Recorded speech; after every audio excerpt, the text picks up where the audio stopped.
have to tune them up before you can do kirtan on them.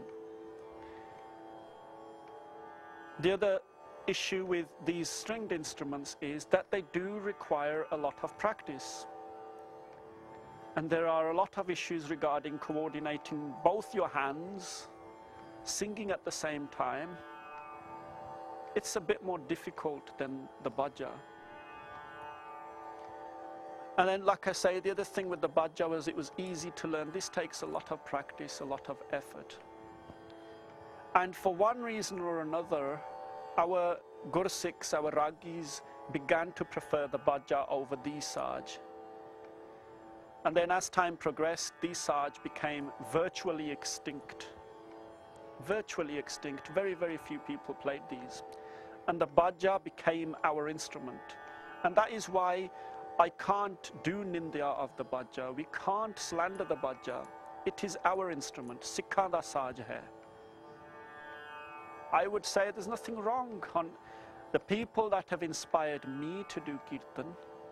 People like Sant Sajan Singh, people like Bhai Dharam Singh Zakhmi, people like Bhai Harjinder Singh Jagadri Wale, people like Bhai Samund Singh, Bhai Surjan Singh, Bhai Santa Singh, Bhai Kair Singh, all these people, they all did kirtan on the bhaja. It is one of our saj.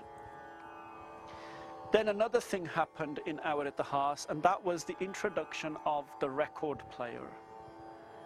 In the 1950s, and particularly towards the 1960s, the record player became very popular. At that time, one person in the village could afford a record player.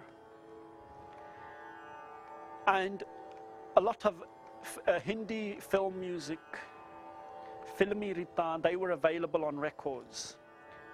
And people would gather around to listen to this because this was new, you know, they couldn't believe it. You could actually record music and play it on this thing.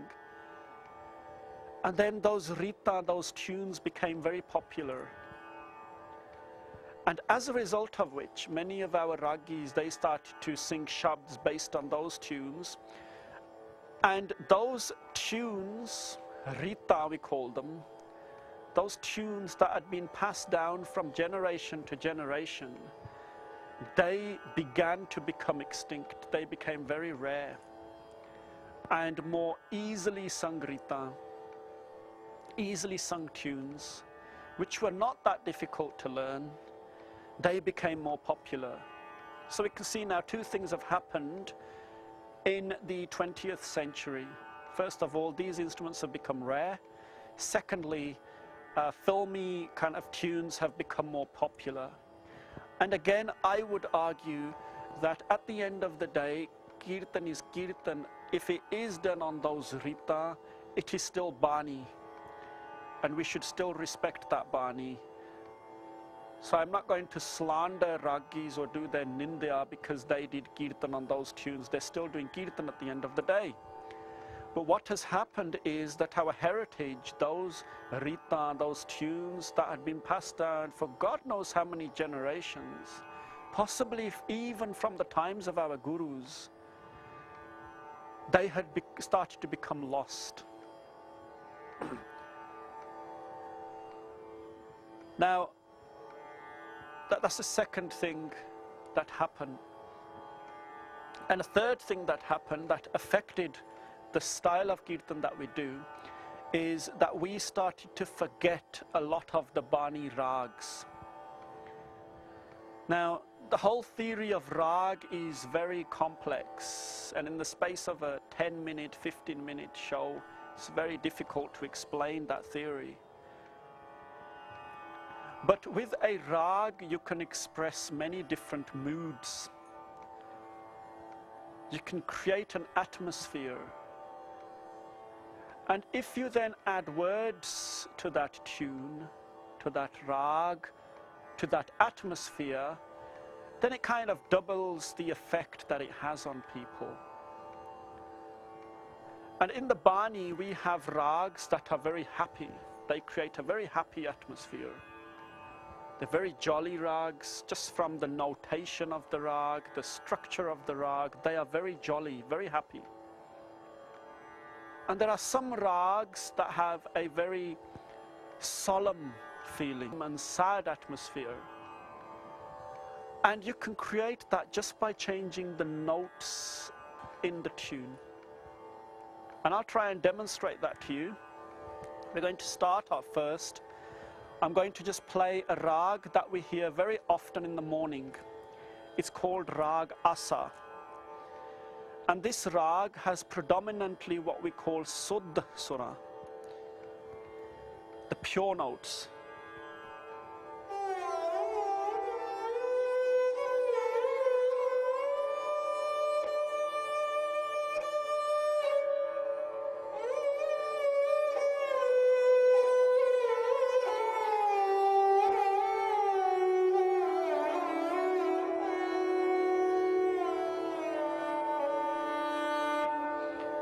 In the hands of a more learned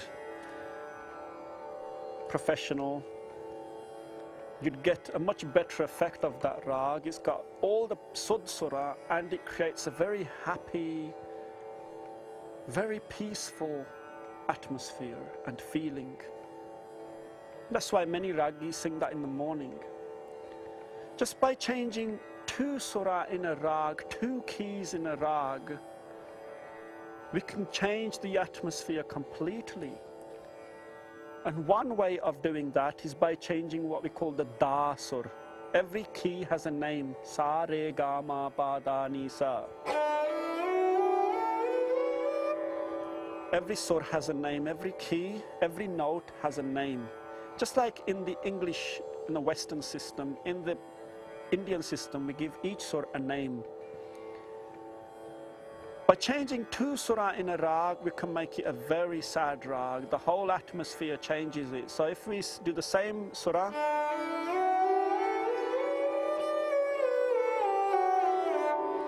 if we now change 2 surah, we change the re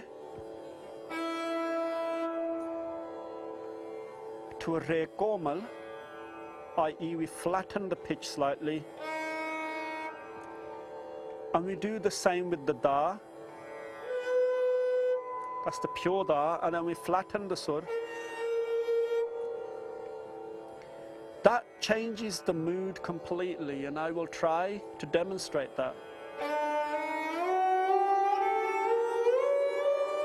That's a rag called Pero. And just by changing those 2 surah, we have now changed the atmosphere and the feeling of the rag.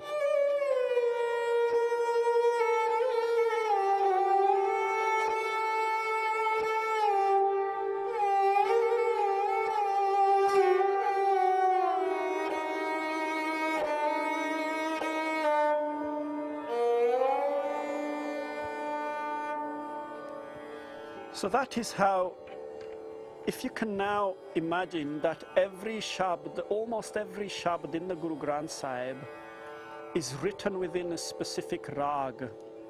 The rag that we did earlier on was Jai Jaivanti. The words of that rag can have a greater impact, the words of that shabd can have an even greater impact if we sing it within the same rag. So Jai Jaivanti, for instance, is asking us to reflect on our lives, to take stock of our lives. At the same time, it has an element of romance in there, because for a Sikh, death is actually quite romantic. It is the opposite. It is the time when we are going to meet our Lord. It's a very romantic time for us. And Jai Jaivanti, therefore, becomes a romantic rag. And that is why when we lost, number one, these instruments, because these instruments, they create a very different atmosphere to the bhaja. We lost the rita, those tunes that had been passed down from generation to generation to generation. And then we also lost our rags. So we lost these 3 things. These 3 things went away. And people like me had to go out and search for teachers who could teach us these, so that we could try to bring them back into Sikhi. So what I've tried to do in this very short program is to try to demonstrate, to try and share some of my